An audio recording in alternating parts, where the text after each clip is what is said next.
मराठा आरक्षणासाठी मनोज जरांगे पाटील आज मुंबईकडे कूच करणार आहेत.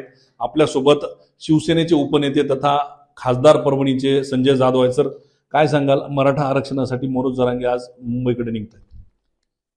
आज मोठ्या प्रमाणात मुंबईकडे लोकांचा ओढा आहे. शेवटी संयमाची एक परिसीमा असते.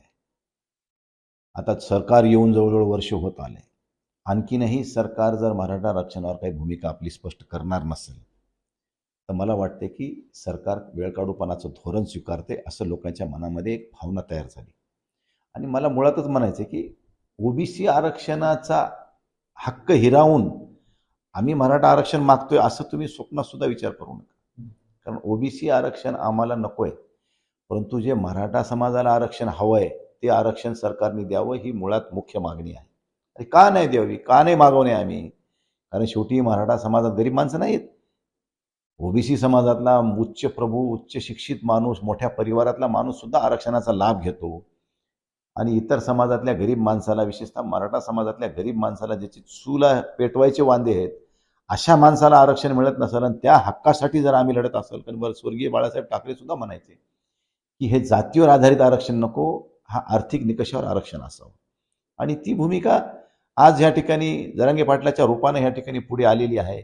आणि जरांगे पाटलाच्या समरणार्थ आम्ही सगळेजण आहोत. कारण शेवटी बघा, कोर्टाला काय आदेशित करायचं होतं, सरकारला काय करायचं होतं, जेव्हा जरांगे पाटील 4 महिन्यापासून आरक्षणाच्या ह्या लढ्यासाठी तयार होत आहेत, 27 तारीख त्यांनी डेडलाईन दिलेली चालू, 29ला आम्ही मुंबईत येणार, हे सगळं माहीत असताना सरकारने ह्या भूमिका सगळ्या ज्या काही निर्णय घ्यायचे होते, ज्या काही गोष्टी करायच्या होत्या, त्या 8 दिवसापूर्वी, 15 दिवसापूर्वी जरी केल्या असत्या किंवा 5-6 दिवसापूर्वी जरी एखादी भूमिका जाहीर केली असती आणि जरांगे पाटलाला जर विनंती केली असती की बाबा गणेशोत्सवाचा काळ आहे आणि आपण थोडं जरा हे थांबू द्या, त्यानंतर तुम्ही काय भूमिका घ्यायची घ्या, तर जरांगे पाटलांनी कदाचित एखाद्या वेळेस स्वीकारली असती, असं माझं नाही म्हणायचं मत नाही.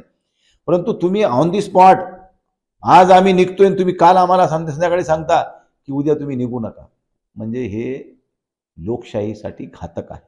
आज आम्ही बघतोय देशाच्या संसदेमध्ये सुद्धा एखाद्या व्यक्ती जर 30 दिवसाचा कालावधीमध्ये जेलमध्ये गेला तर 31व्या दिवशी त्याचं ऑटोमॅटिक सदस्यत्व रद्द.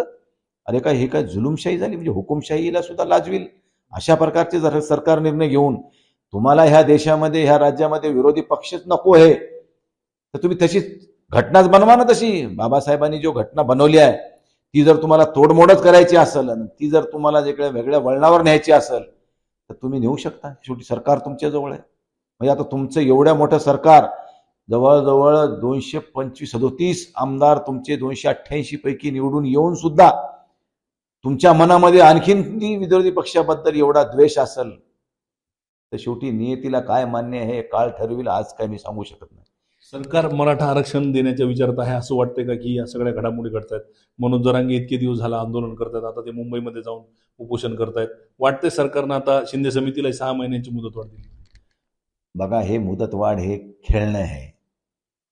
आता जरांगे पाटलाचं आंदोलन स्थगित होऊन मला वाटते लोकसभा निवडणुकीच्या पूर्वी झाल्यामुळे स्थगित झालं. तेव्हापासून आजपर्यंत 1 वर्ष उलटून गेले. आतापर्यंत समिती काय करत होती? आता तुम्ही काल समिती जाहीर केली आहे. अरे तुम्ही महिन्यापूर्वी जरी केली असती तरी थोडं समाधान आम्हाला वाटलं असतं. तुम्ही समिती कधी जाहीर केली? 2 दिवसापूर्वी. म्हणजे तुम्हाला तहान लागल्यावर तुम्ही विहीर खोदायला निघता, तशी तहान भागल. कसं लोक शांत बसतील? कारण हा आता उद्रेक होईल. एक दिवशी ह्या राज्यामध्ये उद्रेक होणार ही वस्तुस्थिती आहे. शेवटी तुम्ही एका हिंदुत्वाच्या अजेंडाखाली सरकार चालवता आणि 2 समाजामध्ये तुम्ही भांडणं लावता. शेवटी तुम्हाला काय साध्य करायचंय? ओबीसीला वेगळं बोलता, ओपनला वेगळं बोलता, दलिताला वेगळं बोलता, मुस्लिमांना वेगळं बोलता. अरे तुमच्या पोटात काय चाललंय हे कळायलाच मार्ग नाही. कुठंतरी हा विषय संपला पाहिजे. आणि मराठा आरक्षणाच्या बाबतीमध्ये जी काही मराठा समाजाची अनेक वर्षापासूनची मागणी आहे ती पूर्णत्वाला नेण्यासाठी देवेंद्र फडणवीस साहेबांनी याचं पुण्य वाटून घ्यावं, मी या मताचा आहे.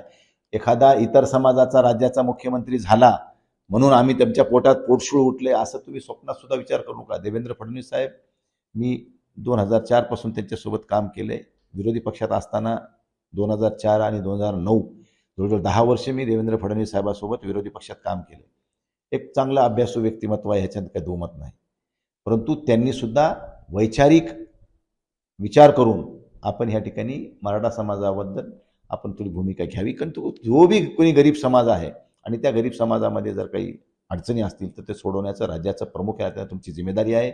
आणि मराठा समाजाचा अनेक वर्षापासून खोळंबत पडलेला हा प्रश्न देवेंद्र फडणवीस साहेब, तुम्ही पुण्य वाटून घेऊन ह्या लोकांना न्याय देण्याचं काम करावं. आयुष्यभर समाज तुमचा ऋणी राहील, हे तुम्हाला या निमित्तानं सांगतो. एकीकडे मनोज जरांगे जसं जाणार जाहीर केल्यानंतर आता ह्या 3 दिवसांमध्ये लक्ष्मण हाके असतील, गुणरत्न सदावर्ते असतील, भाजपचे अनेक नेते जरांगे पाटलांना तुटून पडलेले आहेत की हे जे आरक्षणाचा विषय आहे तो घटनाबाह्य असं त्यांचं म्हणणं. हे बघा, लक्ष्मण हाके असतील, त्याचबरोबर तुमचे गुणरत्न सदावर्ती वकील साहेब असतील, भारतीय जनता पार्टीचे नेते असतील, ह्यांचा विरोध म्हणजे सरकारची भूमिका घेऊन हे वागणारे लोक आहेत. ज्यावेळेस उद्धव ठाकरे महाविकास आघाडीचे मुख्यमंत्री या राज्याचे होते त्यावेळेस ही सगळी लोक सरकारच्या विरोधात होती. जरा म्हणजे तुमचे गुणरत्न सदावर्ते साहेब भाजपचा अजेंडा घेऊन चालू लागले. आज सरकार भाजपचं आहे तर ते भाजपच्या वतीने चालू लागले. म्हणजे गुणरत्न सदावर्ते साहेबांची भूमिका काय आहे सगळ्या लोकांना आंधळ्याला सुद्धा दिसायली आहे. त्यामुळं त्याच्याविषयी जास्त न बोललेलं बरं. ही सगळी भूमिका, ह्या सगळ्या लोकांची भूमिका ही सरकारची भूमिका आहे. हे वैयक्तिक आलेलं नाही. ज्या दिवशी जरांगे पाटील मैदानात उतरतात लगेच 2 दिवसामध्ये हाके साहेबाला जाग येते. मग जरांगे पाटील गप्प असले की हाके साहेब बी गप्प असतात. मग जरांगे पाटील गप्प असो की अग्रेसिव्ह असो, तुम्ही तुमच्या भूमिका स्पष्ट करून मैदानात उतरायला पाहिजे ना. तुम्हाला कोणी अडवले का? लोकशाही आहे बघा, लोकशाहीमध्ये सगळ्याला आंदोलन करण्याचा हा नैतिक अधिकार आहे. परंतु पुढच्यानं केलं म्हणून मला बी करावं वाटतंय, हे चुकीचं आहे.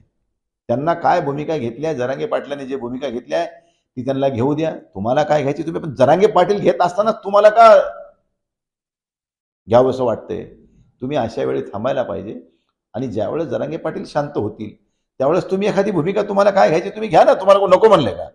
परंतु त्यांनी केलं म्हणूनच तुम्हाला करावं वाटतंय, म्हणजे तुम्ही ही भूमिका करता का तुम्हाला सरकार करायला लावते, असं माझ्या मनात कधी कधी संशय आहे. जरांगे पाटलांनी आवाहन केले की जे जे लोकप्रतिनिधी आहेत त्यांनीही या आंदोलनामध्ये सहभागी व्हावे. तुम्ही सहभागी होणार ते आंदोलन? आम्ही 29ला मुंबईत जाणार आहोत. आंदोलन ज्या पद्धतीनं चालू केले, हा विषय, आंदोलन हे कोण्या व्यक्तीचं नाही आहे.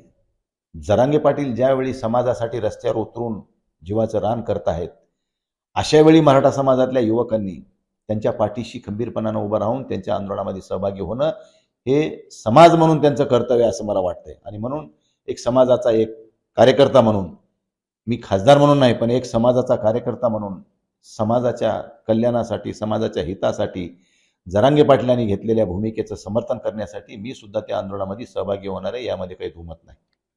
तर हे होते खासदार संजय जाधव यांनी सांगितले देवेंद्र फडणवीसांनी मराठा आरक्षण देऊन पुण्य वाटून घ्यावे. पंकज क्षीरसागर, एबीपी माझा, परभणी. एबीपी माझा, उघडा डोळे बघा नीट.